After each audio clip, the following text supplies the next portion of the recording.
The Tampa Bay Lightning with one of their biggest wins of the season, an 8-0 victory against the Utah Hockey Club. And by biggest, I mean both the margin of victory and, well, the timing of the victory. Are these late season runs for the Tampa Bay Lightning enough to carry them into Stanley Cup prominence?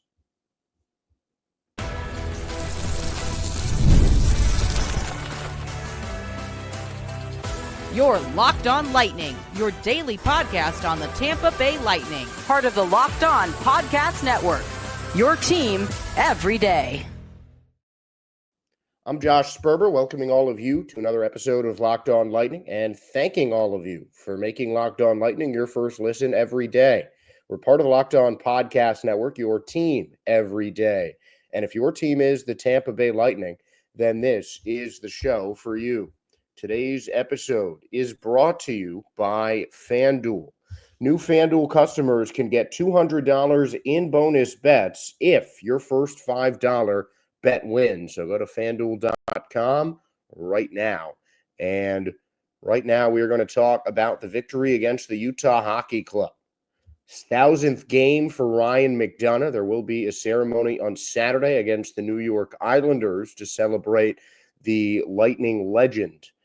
And one of the great all-time defenders in this game, Ryan McDonagh, not only got an assist on the first goal of the contest, but he picked up 2 assists in his 1,000th career game, the Lightning's 8-0 win. He is the first Lightning player in franchise history to put up a multi-point performance in his 1,000th career game, and he is the third player in Lightning history to record at least 1 point in his 1,000th NHL game.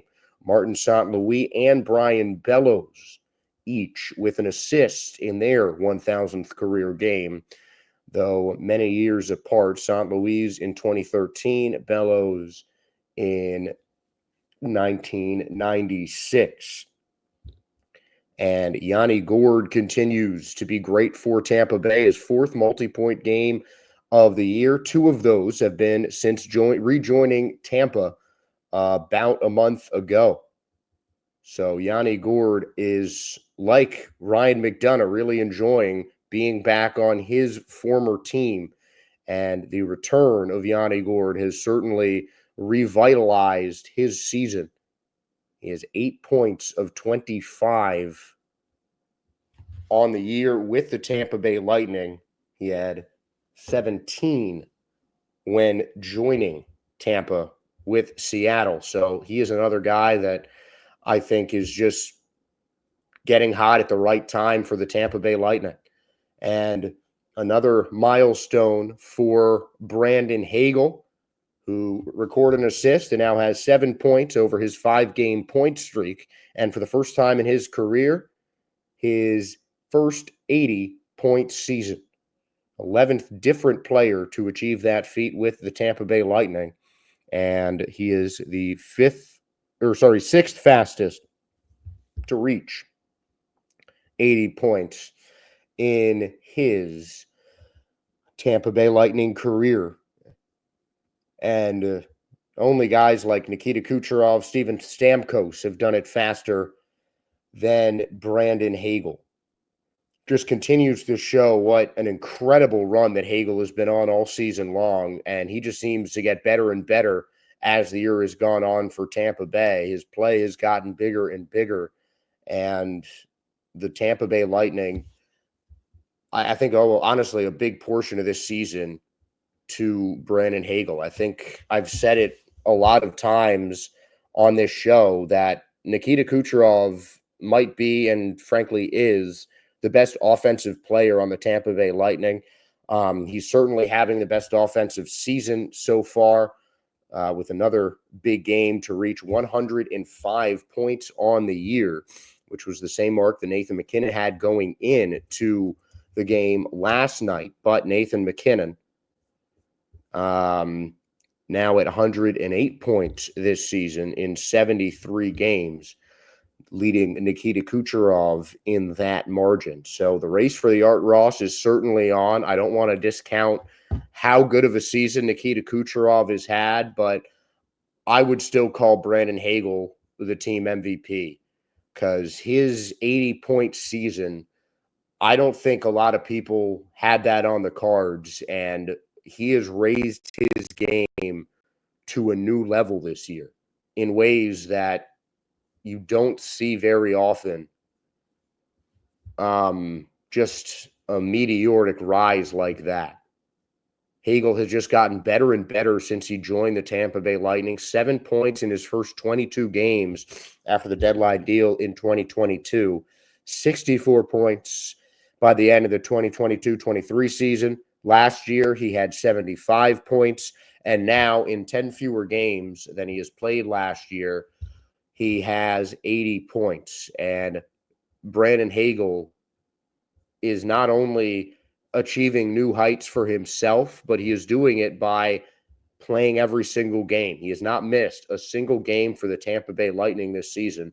And that's difficult in any sport, but in a sport as physically demanding as hockey, particularly in the National Hockey League, to play that many games so consistently is remarkable, to say the least. And Brandon Hagel, along with Ryan McDonough, Luke Glendening, Zemgus Girgensons, that's it. Those four players, the only ones who have played every single game this year for Tampa Bay. And Hagel continues just to be available, which frankly is just about one of the greatest skills that an athlete can have, especially these days.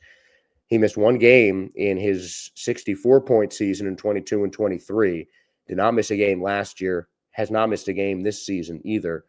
And he just continues to be available in the lineup and continues to produce game in, game out. Even on the games he doesn't have a point, it still feels like he has a hand in whatever the Lightning are doing. Offensively, defensively, it doesn't matter. Hagel is just heavily involved in every aspect of the Tampa Bay Lightning game.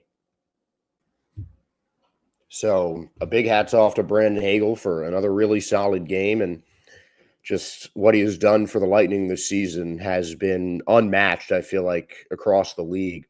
There are not a lot of players that have been raising their game like Brandon Hagel have in the NHL right now, plain and simple. But in an 8-0 win, you have to talk about the defense. The Lightning were outshot in this game. 25 shots for the Utah Hockey Club and 21 shots for the Tampa Bay Lightning, but it was the Lightning with the 8 goals. Their largest margin of victory in the season, and the 5th time they have scored 8 goals this season. 4th time that an 8-goal game has come against a Western Conference opponent. And this game kind of had me thinking of the one against the San Jose Sharks. Very similar in scoreline back in December, the 8-1 victory for Tampa Bay. And there was a big difference, though, between that game and this game. Lightning scored 5 goals in the first period against the San Jose Sharks. And right at the start of the third period, the Sharks got one. 7 goals into the third period. One of the small handful of times the Lightning have had that. The last 2 games, they have had 6-0 leads going into the third period. They've outscored their opponents 15-1 over the last 2 games. And part of that is on Andrei Vasilevsky for just continuing to be the best goalie in hockey. I think he has to be a Vezina finalist and a strong candidate to win the Vezina trophy. It's going to be hard to beat out Connor Hellebuck, but I think Vasilevsky at this point in the year is the only other goalie who has a chance to do that in terms of the Vezina race. I mean, he's had such an incredible season for the Lightning, and he, like the Lightning team, have just seemed to get better and better as the season has gone on. You've seen them play in similar games, and another reason I bring up the Sharks is because Victor Hedman was talking about it in the post-game interview, saying that, you can't get comfortable when you're up by as much as the Lightning have been up the last couple of nights. They got a little comfortable against the Sharks, and they made them pay early in that third period back in December. The Lightning got that 8th goal back. In this game, the Lightning just never let their foot off the gas, and it's a truly great time of the season to play your best game, your most complete game, and to be on a run like the Tampa Bay Lightning have had. But the run is not over. They've got another home game this series that we'll talk about a little bit later. But what is so big about this late season run and how good the Lightning have been at home so far this season, it certainly gives me more optimism for the Lightning's Stanley Cup chances. And as we approach playoff time, now that's something we can start talking about.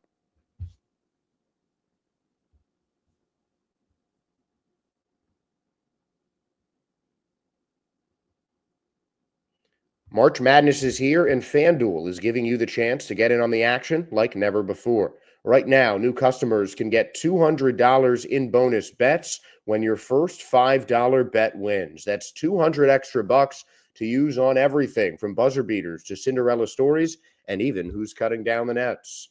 I've got my eye on a few underdogs this year, and FanDuel makes it easy to back them with spreads, totals, and game props. With tournament games happening almost every day, there's always something exciting to bet on.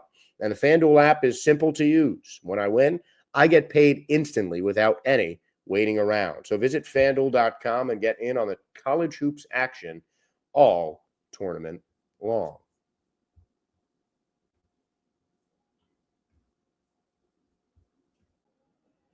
We are nearing the end of the Tampa Bay Lightning season, and the Lightning have seemed to be going closer and closer to the postseason as this season has worn on. They have not fallen too far past sixth in their division at all this season, but since their big run in the month of February, where they won all but one game they played, the Tampa Bay Lightning have been squarely in the middle of the playoff race in the Atlantic Division. And their late season play just has seemed to be a constant improvement over the course of the season. And the way that the Lightning respond to losses have improved continually. They had a 3-game losing streak or run of just really tough games at the beginning of March. But they made that up with a big win against the Boston Bruins. They had a tough road trip after a shootout win against the Dallas Stars, 2 tough games against Utah and Vegas. And even John Cooper said that there were 2 very different games between the Lightning and the Utah Hockey Club this week and this season.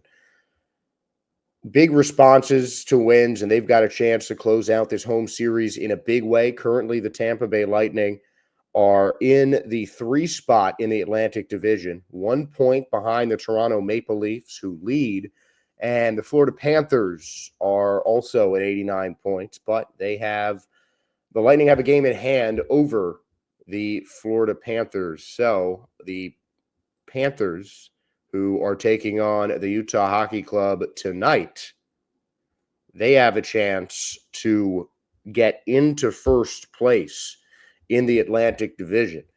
The Lightning still very much in the running for that. If the Panthers get the win and jump into first, they will have 91 points, 2 more than the Tampa Bay Lightning, who are 1 point behind the Toronto Maple Leafs. But division-wise, regardless of where the Lightning finish, it seems inevitable that they're going to be in the postseason. And the way that the Lightning's late season runs are shaping up, the way that they're responding to victories so well and responding to losses by usually coming out better in the next game, and maybe equally as importantly, as well as the Lightning play at Amalie Arena. They have just seemed absolutely unstoppable at Amalie Arena for the better part of this season. And that has certainly been the case in this season stretch run. It seems like the Lightning just level up their play at home. Now, I watch a lot of sports, and the difference between regular season and postseason is always staggering. So I don't want to try and read too much into the way the Lightning are ending their regular season in terms of how I think they're going to perform in the playoffs, but there are just a lot of signs to me that are too obvious to not bring up, because the Lightning are playing like a team that is certainly taking some lumps, maybe losing one or two games here and there that you would expect them to win, but with an almost undefeatable attitude at home and an almost undefeated record at home to prove it, the Tampa Bay Lightning have been one of the best home teams in the NHL. And if you can defend home ice in the regular season, it usually translates to the postseason, especially when you have a continually sold out arena like the Lightning do at Amalie Arena. I mean, you just never see an empty seat in that house during the game, and that's only going to intensify for the playoffs. So I don't see too many teams on the Lightning's level when it comes to having home ice advantage for a postseason series, especially if the Lightning are playing teams that are lower in seeding, had fewer points in the regular season, where the Lightning get the advantage. It's going to be hard to beat the Lightning even once, I think, in a 7-game series. And with just the simplicity of how good they've been at home and how well that they've played in the last 2 months of the season, the Lightning are really shaping up, to me, to be a serious Stanley Cup contender, and a team that is a lot more than a dark horse that I predicted as maybe a best case scenario for Tampa Bay. I mean, we were talking at the beginning of the season on Locked On NHL. I mean, just in general, the outlook for the Lightning was a lot more grim than it would appear because of how well the Lightning have played. You come into the season, you lose one of your big stars, you add a couple of new players, get Ryan McDonagh back, who John Cooper has praised as such a stabilizing force in both his arrivals here in Tampa Bay, whether it was at the trade deadline that took a couple years to really grab a hold of the Tampa Bay Lightning and turn them into those Stanley Cup championship teams that McDonagh helped win. And then again, this season, coming in from Nashville, he even admitted that he never really wanted to leave Tampa Bay.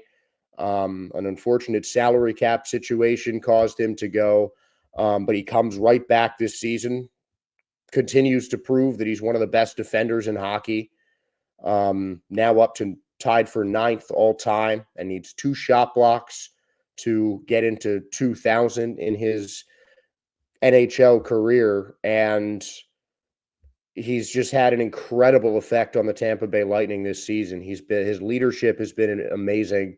His defense has been almost unparalleled over the course of the season. He's proven to be one of the best defenders in the NHL, one of the league leaders in plus minus. I mean, just some great moves in the offseason that didn't seem as big, that I certainly didn't forecast the effect, the impact that McDonagh would have, that Gensel would have, but it has just all gone well for the Tampa Bay Lightning.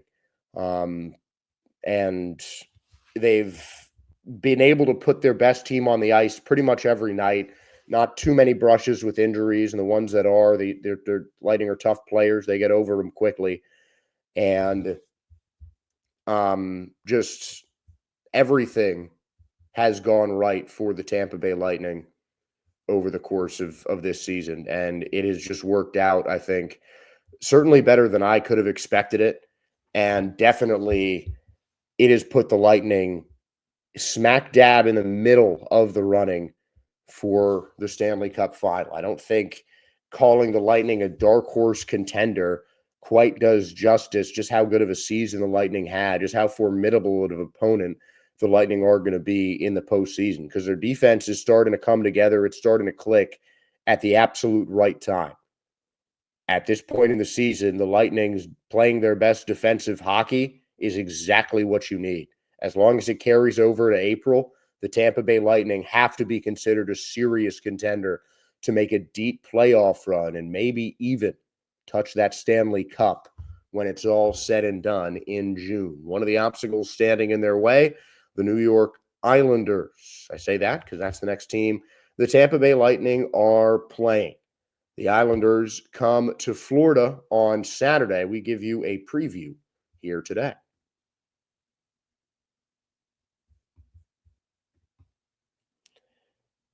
Daylight savings snuck up on us again, and if you're feeling that lost hour of sleep, 5-Hour Energy has your back. The extra sunshine means more time for fun, but sometimes you need a little boost to power through. Whether you're staying up late watching the NCAA tournament, squeezing in a round of golf after work, or just trying to keep up with your busy day, 5-Hour Energy gives you that quick, refreshing pick-me-up whenever you need it. I've been staying up late watching all the tournament action, and 5-Hour Energy helps keep me up the next day. With longer days, I love getting outside for a hike or a run. Tropical Burst is my go-to for a quick boost. Whether I'm at a game or traveling, 5-Hour Energy is easy to grab and go and keeps me feeling refreshed and energized. Head to 5hourenergy.com to find over 15 flavors to choose from, including watermelon, blue raspberry, and peach mango. You can even build your own 12-pack or 24-pack and have it delivered right to your door.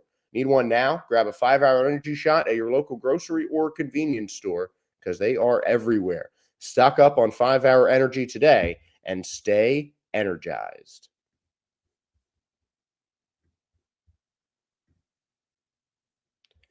One last game for the month of March. Tampa Bay Lightning, New York Islanders, who travel to town for the second time this season. The Lightning also will travel to New York shortly after that game on Saturday, as they will begin the month of April with a 4-game road trip that starts on the New York Islands. 7:30 on Tuesday will that game be. This one, a 2 o'clock game on Saturday. These teams haven't played each other since a really tough loss, an overtime affair where the Lightning seemed to have control for most of the game, but 2 late goals in regulation for the Islanders forced the Lightning's hand. Nikita Kucherov tied it up in the last minute before a quick overtime goal by Tony DeAngelo that sealed it for the Islanders. Now the Lightning play New York in the same place at Amalie Arena. The Islanders' win over Tampa Bay was just their second overtime loss at home this season. And at that point, it was their first loss in overtime since the shootout loss against Philadelphia in November. And I really think that game, that loss the Lightning had against the Islanders was a pretty formative one in the Tampa Bay Lightning season, because it was after that the Lightning launched their longest win streak of the year and powered through the month of February to get themselves in prime playoff position like they are now. And I truly believe that without that loss against the Islanders, obviously the Lightning would have preferred that extra point there.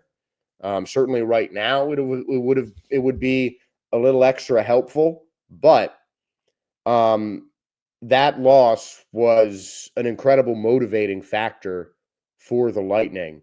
And I truly believe that the Lightning do not go on that 7-8 game winning streak without it. They don't win those 4 straight games against the division and then come out of the Four Nations break just as hot. They certainly learned from that game against the Islanders, and they certainly use that as a motivating factor, because like the game is tonight on Saturday on paper, this is a game that the Lightning should win. New York Islanders have put themselves in playoff position.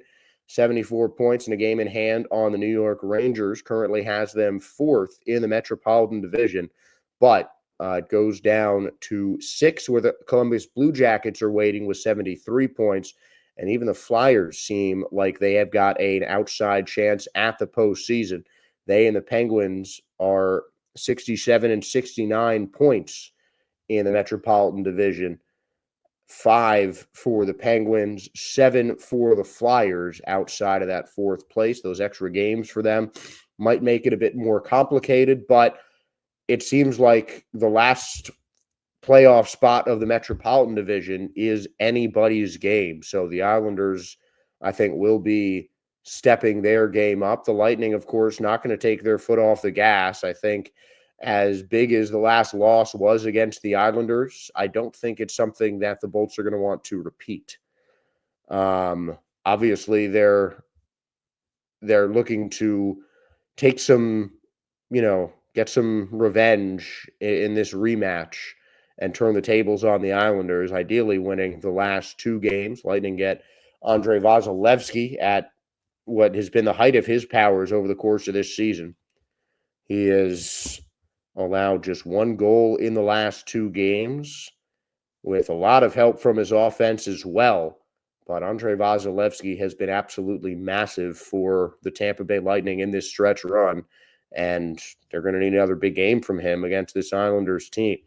The biggest disparity, as usual, is on the power play between these teams, as Lightning top 10 in both power play percentage and penalty kill percentage, while the Islanders are bottom 3 in each of those categories, a measly 12% on the power play, and 72% effective is their penalty kill. Both things I think the Lightning need to take advantage of. They did get a power play goal in 2 chances against Utah, and if they get on the power play, they're going to have to slice through this Islanders defensive unit that is still pretty solid, but has not had a lot of success on the power play.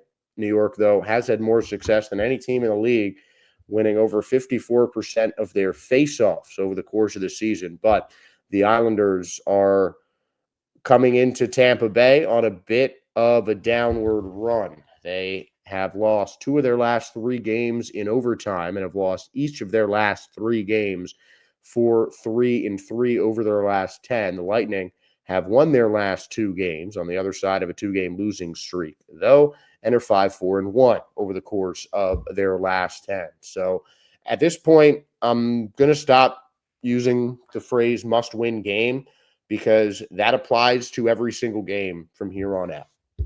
The Lightning are too close in the playoff standings to the top of their division. There is a legitimate chance that the Lightning can win this division. That stretch, the week of April 7th, where they host the Maple Leafs right after the Maple Leafs play the Panthers, that is going to be maybe the most important week of the entire season, and it is where the Atlantic Division could very well be finalized. But to keep their name in that hunt that has been, for the majority of this season, I think, a 2-man race between the Maple Leafs and the Panthers, the Lightning need to keep playing well because the Panthers and the Maple Leafs had their let up.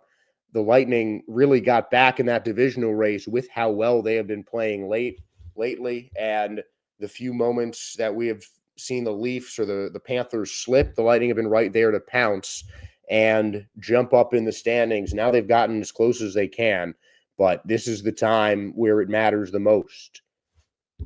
This is certainly a game on paper. I think the Lightning are favored to win, according to FanDuel.com. The Lightning are favored to win. You can check those odds on FanDuel.com, and this is a game that I would expect the Lightning to win. But nothing is set in stone because I said the same thing at the beginning of February before that overtime loss.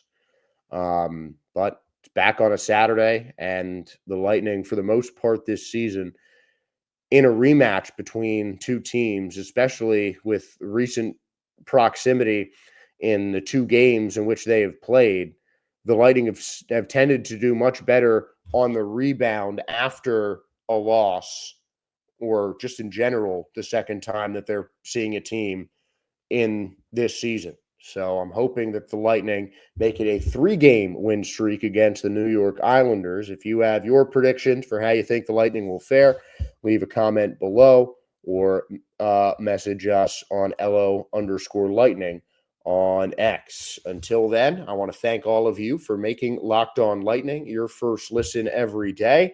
And now for your second listen, check out the Locked On NHL podcast, bringing you the daily league-wide stories that matter, with the local coverage you love from Locked On. Find Locked On YouTube or wherever you listen to your podcasts. And wherever you've listened to today's podcast, please give us a like and a follow and a subscribe. We really appreciate your guys' support as we do this show for all of you, the fans. So once again, I'm Josh Sperber, thanking all of you for watching Locked On Lightning. Go Bolts, and have a great weekend.